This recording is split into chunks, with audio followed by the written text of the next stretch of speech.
फ़र्क क्या पड़ेगा, कंगना रनौत को कौन सीरियसली लेता है? तो पागल औरत है, वो कहती है कि भारत 2014 में आज़ाद हुआ है। वो तो भाजपा के डीएनए में ही जुमलेबाज़ी है। क्या है, मोदी जी 12 साल से प्रधानमंत्री हैं, तो क्या भारत का अचीवमेंट है? डोनाल्ड ट्रंप डंके की चोट पर कहता है कि भारत नरक है, जहन्नुम है ना? आप चले थे विश्व गुरु बनाने, अगली बार ये कहा गया 2 मई दीदी गई और हुआ कि 2 मई दाढ़ी गई। ठाकुर मैथिली ठाकुर की बात पर बंगाल में 5 वोट भी इधर-उधर होगा, आप बताइए? चरण तो हो भी गया और 4 मई को वोटों की गिनती होगी। अब 23 को जो पहला चरण हुआ उसमें तो बहुत चौंकाने वाला मतदान हुआ है, 91% मतलब बम्पर वोटिंग कहेंगे, और वो भी अभी अप्रैल के महीने में जब आसमान से एकदम आग बरस रही है, लू चल रही है, 91% वोट तो बहुत ज़्यादा है। अब इसको अलग-अलग तरीके से लोग इसका मतलब निकाल रहे हैं। भाजपा वाले ये कह के खुश हैं कि इतने लोग निकल गए, इसका मतलब कि इस बार लोग दीदी को उखाड़ फेंकेंगे, ममता बनर्जी को। कुछ लोग का कहना है कि नहीं, इतने लोग जो निकले हैं, वो जो एसआईआर हुआ है बंगाल में और जो 90 लाख लोगों के नाम काट दिए गए हैं मतदाता सूची से, उसके प्रति लोगों का गुस्सा है, उसके प्रति आक्रोश है। बीजेपी जितनी खुश नजर आ रही है, जितने कॉन्फिडेंस में है, लग रहा है इस बार बीजेपी मार जाएगी बाजी। अब कॉन्फिडेंस का क्या कीजिएगा, कॉन्फिडेंस तो लोकसभा चुनाव में बीजेपी को था। कहती थी ना भाजपा अब की बार 400 पार, कहाँ 240 पर अटक गए ना, अयोध्या की सीट भी हार गए ना, मोदी खुद हारते-हारते बचे हैं।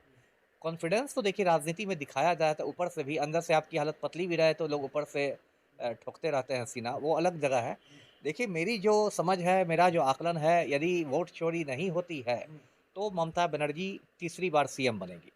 क्योंकि उन्होंने देखिए पूरे इस चुनाव को एक नया मतलब नैरेटिव खड़ा कर दिया है, बंगाल बनाम गुजरात कर दिया है। और ममता बनर्जी ने ऐसा दिखाया है कि 2 गुजराती लोग हैं, मोदी और शाह, जो बंगाल पर कब्ज़ा करके बंगाल की संस्कृति को, बंगाल के कल्चर को नष्ट करना चाहते हैं। और इसी वजह से एकदम मोदी बेचारे 10 रुपया में झालमुड़ी खा रहे हैं खड़ा होके, है ना? बंगालियों को आश्वस्त करने के लिए कि आपका झालमुड़ी भी सुरक्षित है। अनुराग गोली मारो ठाकुर जो हैं, वो माछ भात खा रहे हैं, रिंकिया के पापा भी माछ भात खा रहे हैं। ये दिखाने के लिए बंगालियों को कि भई आपका कल्चर जो है वो सुरक्षित है।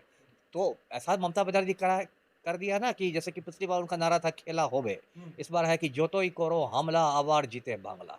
मतलब कितना भी हमला करो, इस बार बंगाल जीतेगा। तो ये बात तो है। तो देखिए क्या होता है, असली नतीजे तो आपको 4 मई की शाम तक पता चलेंगे। लेकिन ऐसे मुझे अभी और इस बार एक और बात मैं कहना चाहता हूँ जिसकी मीडिया में बहुत चर्चा नहीं है। इस बार जो वाम मोर्चा है, लेफ्ट फ्रंट है, वो भी चौंकाने वाले परिणाम देगा।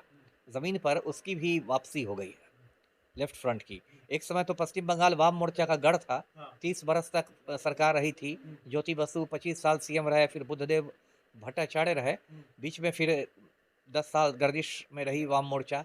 लेकिन इस बार जो ज़मीनी खबर आ रही है, जिस तरह की रैलियाँ आ रही है और जो भीड़ आ रही है, उससे लगता है कि वाम मोर्चा की वहाँ पर आप वापसी हुई है। जी। जिस तरह से बीजेपी ने बहुत बड़े बड़े स्टार प्रचारक जैसे स्मृति ईरानी, कंगना रनौत जैसे लोगों को, रवि किशन जैसे लोगों को उतारा, इससे फर्क पड़ेगा। अब फ़र्क क्या पड़ेगा, कंगना रनौत को कौन सीरियसली लेता है?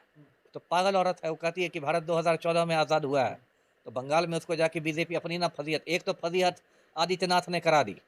आदित्यनाथ वहाँ चले गए, गांजा फूंक के कह दिया उन्होंने कि स्वामी विवेकानंद ने कहा था कि तुम मुझे खून दो, मैं तुम्हें आज़ादी दूंगा।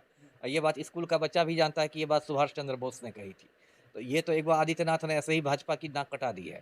कंगना रनौत को कौन बंगाल में सीरियसली ले रहा है ना? कौन ले रहा है सीरियस? रवि किशन को कौन सीरियसली ले रहा है? ये तो रिमोट से लहंगा ही उठाते घूमेंगे, इनको कौन सीरियसली ले रहा है? बंगाल के लोग म्यूजिक में, नृत्य में बहुत इंटरेस्टेड होते हैं और ये वही लोगों को ज्यादा वहां पे भेजा जा रहा है। अरे तो वो रविंद्र संगीत होना चाहिए ना, शालीन संगीत होना चाहिए ना, कि रिमोट से लहंगा उठाने वाला गाना ये जो रवि किशन गाते हैं।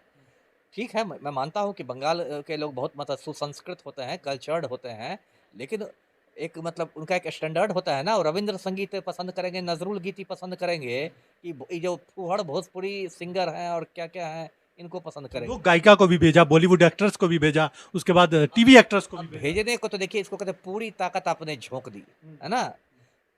मतलब ईडी का भी दुरुपयोग कर दिया, इलेक्शन कमीशन का भी दुरुपयोग कर दिया, वंदे मातरम भी आपको याद आ गया, हुमायूं कबीर भी आ गए बाबरी मस्जिद बनवाने, ये भी हो गया, वो भी हो गया, मतलब कुछ इन लोगों ने छोड़ा नहीं। लेकिन देखिए जनता इतना भी नहीं है कि मैथिली ठाकुर की बात पर बंगाल में 5 वोट भी इधर से उधर होगा, आप बताइए? 5 वोट भी इधर से उधर वो होगा? जानते भी नहीं होंगे। इसलिए तो मैंने कहा, आप चली जाएगी, आप दाँत निपोड़ के बोल दीजिएगा कि बंगाल में मैं असहज महसूस कर रही हूँ। 5 वोट भी इधर से उधर करा सकेगी मैथिली ठाकुर, नहीं करा। बहुत बड़ी बात बोल दी कि असहज महसूस कर। और बहुत गलत बात करी। बिहार में नीट छात्रा कांड हो जाता है, आप सहज महसूस करती हैं, आप बंगाल में असहज हो गई। और बंगाल में तृणमूल कांग्रेस ने कम जबरदस्त लोग को नहीं उतारा। आप सयोनी घोष को देख रहे हैं, सयोनी घोष को, जो लोकसभा मेंबर है, कितनी उसकी भीड़ आ रही है उसकी सभाओं में।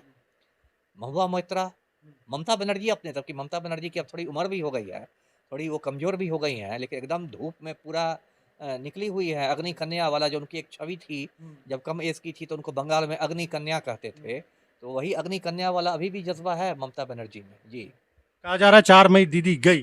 जो पिछले बार भी कहा गया 2 मई दीदी गई, और हुआ कि 2 मई दाढ़ी गई, है ना? मोदी जी ही साफ हो गए थे पिछली बार, इस बार भी होता था कि 4 मई दाढ़ी गई। अभी 4 मई का वेट तो कीजिए। जी, ओवैसी कितना नुकसान कर पाएंगे ममता बनर्जी? कोई नुकसान नहीं कर पाएंगे। ओवैसी को तो जाना ही नहीं चाहिए। देखिए, ओवैसी पर इसलिए उस पर बराबर इल्ज़ाम लगता रहता है कि वो बीजेपी की बी टीम है ना? उसने हुमायूं कबीर से जाके गठबंधन कर लिया था।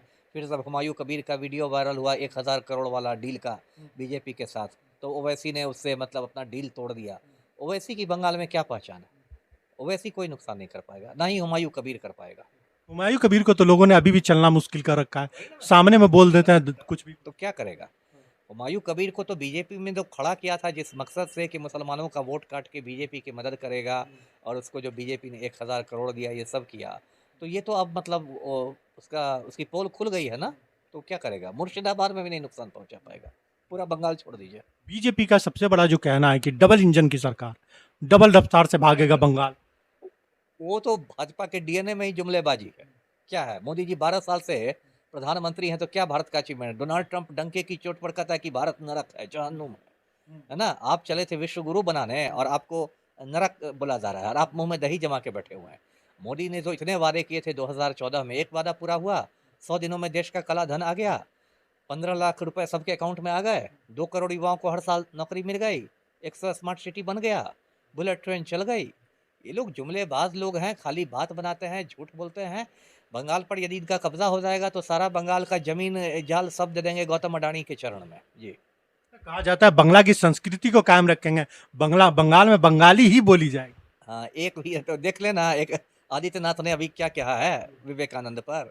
क्या ये लोग किसी की संस्कृति में कायम नहीं रख सकते। इन लोग की बस लूट खसोट की संस्कृति है, बस इनको लूटना खसोटना आता है। ये लोग गौतम अडानी के दलाल बन के काम करेंगे, पूरे देश में कर रहे हैं, और बंगाल में सरकार बनेगी वहाँ भी करेंगे।